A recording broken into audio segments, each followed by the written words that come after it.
Mas, tujuan saya udah nyampe. Nggak berselang lama, Tarman langsung terjun ke bawah ketika keretanya masih berjalan. Brok.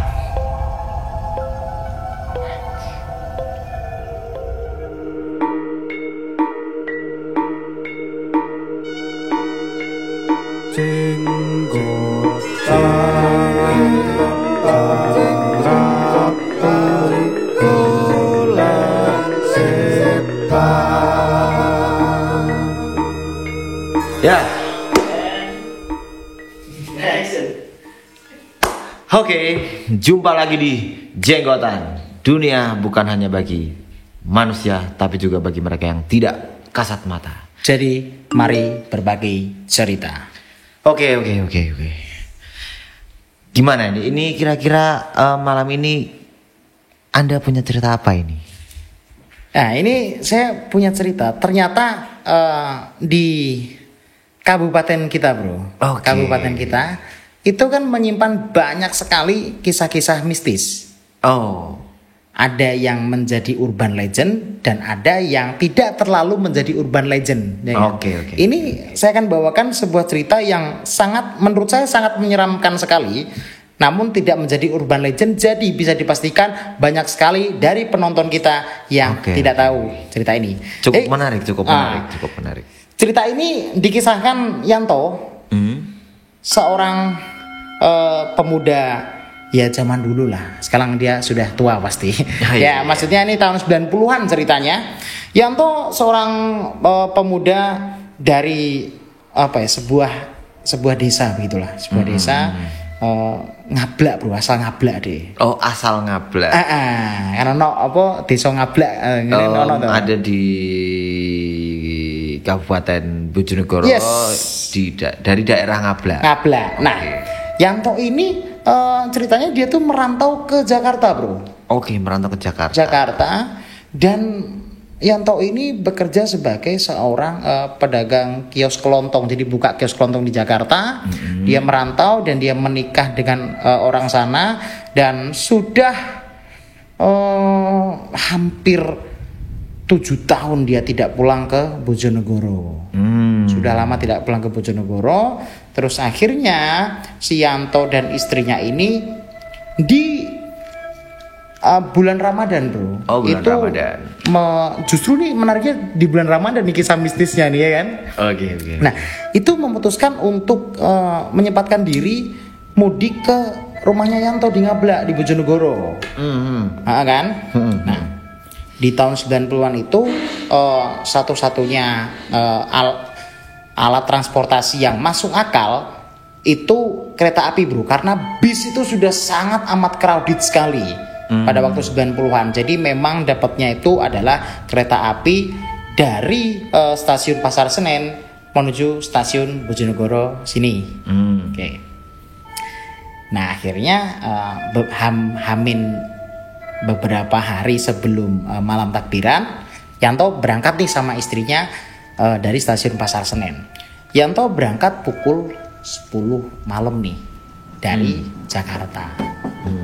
Nah, begitu berangkat ya Anda tahulah seperti kereta-kereta pada umumnya di tahun 90-an. Jadi nggak ada tuh eksekutif atau bisnis, nggak ada. Overall it's ekonomi. Dan sebenarnya ada. Cuman kebanyakan pada waktu mode transportasi Lebaran waktu itu kebanyakan memang yang paling banyak memang ekonomi yang sering digunakan. Nah, ini kebetulan gerbongnya Yanto sama istrinya nanti overall ekonomi semuanya. Oke. Semuanya. Nah, kebayanglah gerbong ekonomi itu dulu masih boleh ngerokok, bro. Oh, boleh. Dan dulu itu masih ada beberapa pedagang asongan, nawarin nasi, nawarin minuman, nawarin kipas, nawarin bantal, banyak banget. Pokoknya tuh kereta sumu crowded lah istilahnya. Kan? Saya ingat itu. Saya ingat di momen itu dulu ada penjual koran di mana kalau pagi koran. Karena waktu itu kereta itu kan zaman dulu kalau dari Jakarta ke Bojonegoro itu berangkatnya malam jam 10, nyampe sini pagi atau sebaliknya? Enggak, nyampe sini tuh justru itu bro, siang karena tidak secepat kereta-kereta zaman sekarang. Siang atau sore lah justru begitu. Nah, di perjalanan Yanto sama istrinya itu melewati perjalanan yang panjang. Nah kebetulan si Yanto ini orangnya paitan bro. Maksudnya paitan tuh apa ya? Dikit-dikit ngerokok gitu loh. Nah, baru jalan sejam ngerokok. Cuman kalau misalnya ngerokoknya di gerbong sebetulnya nggak masalah bro, tapi kan sungkan nih sama penumpang-penumpang yang lain. Akhirnya si Yanto ini ngerokoknya itu selalu di space antar gerbong. Bordes. Apa namanya? Bordes. Di bordes itu di jam pertama ngerokok, oke dia ngerokok sendiri. Nah malam tuh kan. Terus satu jam lagi ngerokok lagi. Nah sampailah di jam 2 malam nih. Masih di daerah Jawa Barat gitulah, ya kan. Ngerokok si Yanto kan. Nah terus si Yanto ini begitu dia nyantai di space antar gerbong itu, tiba-tiba ada yang nyamperin si Yanto. Nyamperin. Jadi siapa lah, Mas? Ayo Mas. Rokok Mas, monggo. Terus akhirnya yang nyapa Yanto itu ikut gabung nih, duduk sama Yanto di space antar gerbong itu. Akhirnya tanya-tanyaan lah mereka. Biasanya kalau orang naik kereta tuh tanya-tanyaannya standar, mau kemana kan begitu. Si Yanto ditanya dijawab lah, mau ke Bojonegoro. Nah, terus si yang nyamperin Yanto ini namanya ternyata Tarman. Namanya Tarman. Nah Mas Tarman mau kemana gitu kan? Ternyata Mas Tarman ini mau turun di daerah Kaliwungu. Ya kan? Di daerah Kaliwungu. Terus mereka ngobrol-ngobrol segala macem. Nah sepanjang mereka ngobrol itu si Yanto ngelihat kalau Mas Tarman ini nggak ngerokok ya gitu kan. Cobalah ditawari rokok, Mas. Ini monggo kalau mau ngerokok no. Terus ya Tarman mengiyakan tawaran si Yanto itu, terus akhirnya mereka ngerokok bareng. Nah Anda tahu keakraban dua orang perokok itu kan sangat terbangun dengan sangat cepat. Oh iya benar. Mereka tuh ngobrol segala macam. Nah si Yanto ini juga cerita kalau misalnya dia pulang ke Bojonegoro itu untuk mudik karena sudah 7 tahun dia tidak pulang ke Bojonegoro. Begitu juga dengan Tarman yang dimana dia itu ternyata sama-sama dari Jakarta ternyata. Mau ke Kaliwungu karena memang mau mudik nih, ya kan?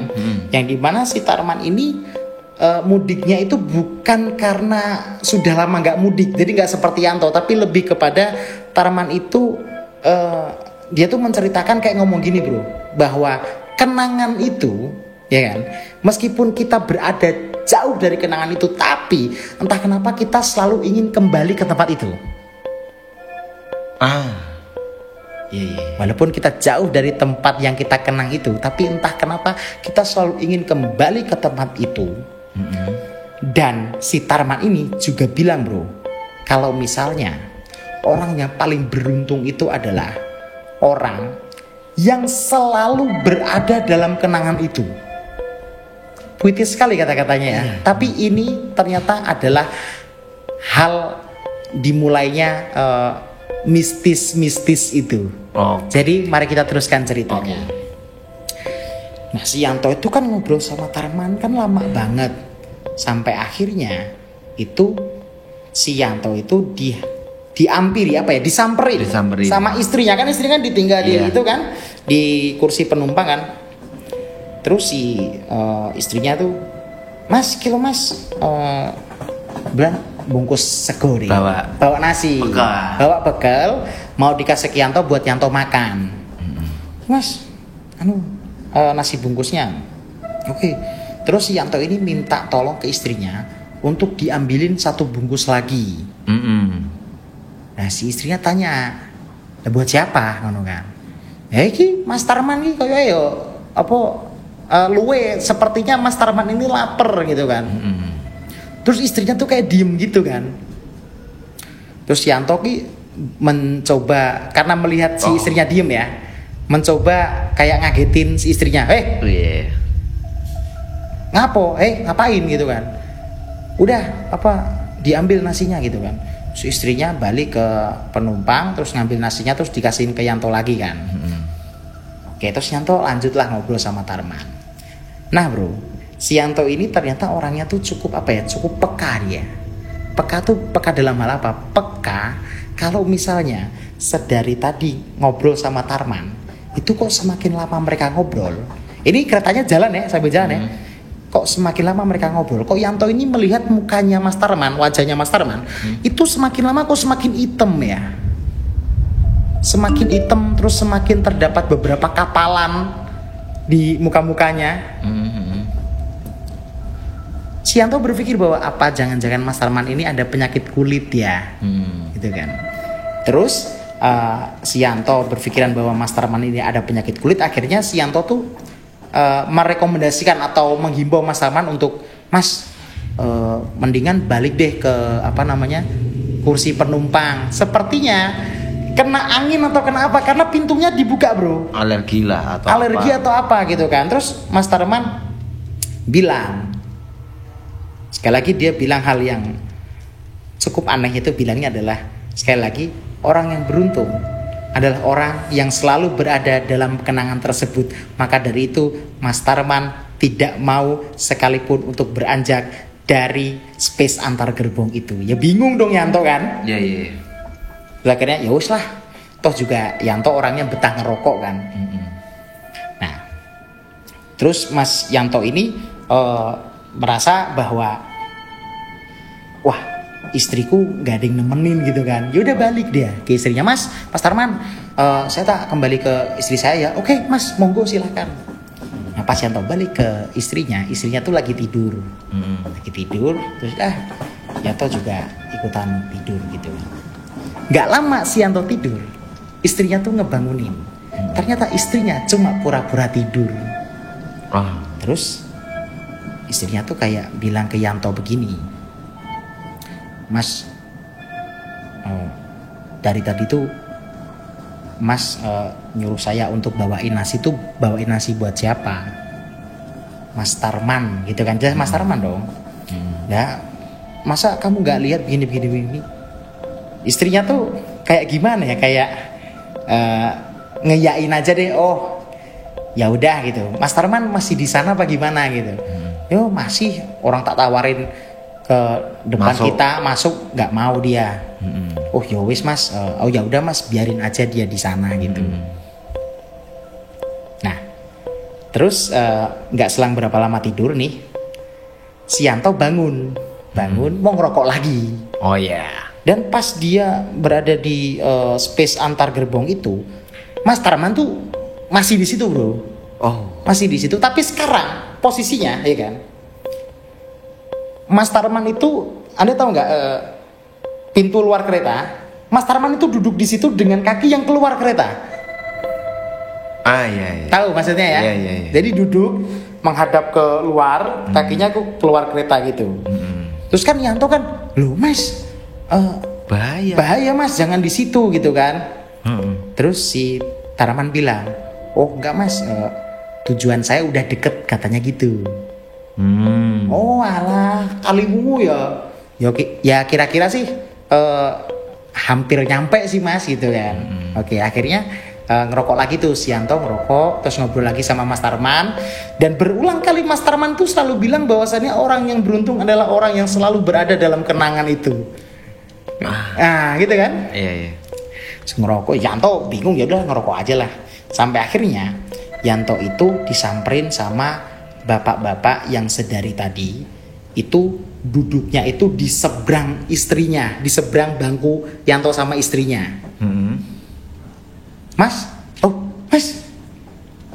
mau ngerokok juga gitu kan, Oh enggak Mas, ini cuma mau ngajak Mas Yanto masuk gitu kan, karena bahaya Mas di luar gini gitu kan.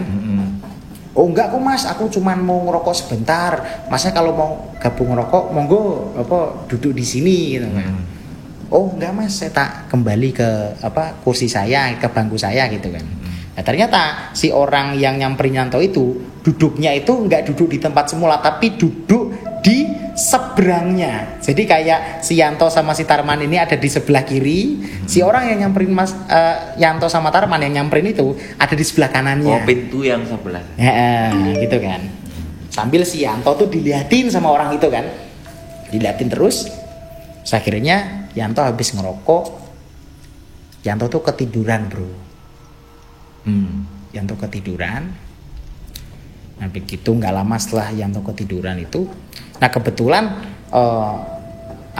ini tuh udah pagi bro, sekitar jam 7 lah. Oh ya udah terang lah ya. Udah terang banget, udah terang banget. Nah itu tuh si Yanto tuh tidur, terus abis itu kayak keretanya tuh ada gerunjalan apa nih ngarani ya. Pokoknya ada yang druk gitu loh. Oh iya. Yang membuat si Yanto terbangun. Yang membuat si Yanto terbangun. Ada getaran ya. Ada getaran. Nah, begitu si Yanto terbangun, si Yanto tuh refleks nengok ke arah kanan. Ke arah kanan yang which is itu adalah arah orang yang nyamperin Yanto tadi. Oh, bapak yang nyamperin tadi. Bapak yang nyamperin tadi itu masih ada dan ngeliatin Yanto. Terus mereka, Pak, itu kan sapa-sapaan lagi kan. Terus akhirnya Yanto itu nengok ke arah kiri. Yang itu arah duduknya si Tarman. Tarman yang tadinya duduk sebelum Yanto tidur itu duduk. Pada saat Yanto bangun, posisi Tarman itu sudah berdiri bro. Sudah berdiri menghadap Yanto. Dan dengan pintu kereta yang terbuka loh. Tanpa pegangan, tanpa apa. Tapi wajahnya Mas Tarman yang tadi semakin hitam itu sekarang nggak cuma hitam lagi bro, tapi emang udah kayak bolong-bolong gitu loh, bolong-bolong ya kan, sampai tulangnya tuh kelihatan ya kan, tulangnya kelihatan segala macam, ada sedikit darah dan juga nanah, ada belatungnya. Si Tarman ini berdiri terus bilang ke Yanto, Mas, tujuan saya udah nyampe. Nggak berselang lama Tarman langsung terjun ke bawah ketika keretanya masih berjalan. Bro.